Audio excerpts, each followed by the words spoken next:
ಬಂಧುಗಳೇ ನಮಸ್ಕಾರಗಳು. ಮುಧೋಳದಲ್ಲಿ ನಡೆದ 5 ದಿನಗಳ ನಲಿಕರಿ ತರಬೇತಿ ಕಾರ್ಯದಲ್ಲಿ ವಿವಿಧ ತಂಡದ ಶಿಕ್ಷಕರು ಮತ್ತು ಗುರುಮಾತೆಯರು ತುಂಬ ಚೆನ್ನಾಗಿ ಏನಪ್ಪ ಅಂತಂದರೆ ಚಾಟ್ ನಕಲನ್ನು ಮಾಡಿಕೊಂಡಿದ್ದಾರೆ, ಸೃಜನಾತ್ಮಕ ಚಟುವಟಿಕೆಗಳನ್ನು ಮಾಡಿಕೊಂಡು ಬಂದಿದ್ದಾರೆ. ಒಂದಕ್ಕಿಂತ ಒಂದು ವಿಭಿನ್ನವಾಗಿ ಏನಪ್ಪ ಅಂದ್ರೆ ಮೂಡಿ ಬಂದಿವೆ, ಕಣ್ಮನ ಸೆಳೆಯುತ್ತವೆ ಅಂತ ಒಂದು ಏನಪ್ಪ ಅಂತಂದ್ರೆ ಕಾರ್ಯವನ್ನು ನಮ್ಮ ಗುರುಗಳು ಗುರುಮಾತೆಯರು ಮಾಡಿದ್ದಾರೆ.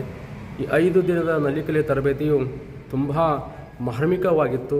ಅನೇಕ ವಿಷಯಗಳನ್ನು ನಾವು ಇಲ್ಲಿ ಹೊಸದಾಗಿ ಕಂಡುಕೊಂಡೆವು, ಹೊಸದಾಗಿ ನಲಿಕಲಿ ತೆಗೆದುಕೊಂಡವರಿಗೆ ಇದು ಅತ್ಯುತ್ತಮವಾದ ಕಾರ್ಯಕ್ರಮ ಅಂಥೇಳಿ ಸಾಹೇಬರಿಗೆ ನಾನು ನನ್ನ ಪರವಾಗಿ ಅನಂತ ಧನ್ಯವಾದಗಳನ್ನು ಅರ್ಪಿಸ್ತಾ ಇದ್ದೇನೆ. ಸೊ ಒಟ್ಟಾರೆ ಏನಪ್ಪ ಅಂದ್ರೆ ಈ ಒಂದು ನಲಿಕಲಿ ತರಬೇತಿಯು ಅದ್ಧೂರಿಯಾಗಿ ನಡೆಯಿತು. ಅನೇಕ ವಿಷಯಗಳನ್ನು ನಾವು ಈ ಸಂದರ್ಭದಲ್ಲಿ ಕಂಡುಕೊಂಡು ಭಾಳಷ್ಟು ಸಂತಸಪಟ್ಟು ನಾವು ಶಾಲೆಗೆ ಇದುಗಳನ್ನು ಹೋಗಿ ಮುಟ್ಟಿಸುತ್ತೆ ಅಂತ ಭರವಸೆಯನ್ನು ಕೊಡ್ತಾ ಇದ್ದೇನೆ ಬಂಧುಗಳೇ.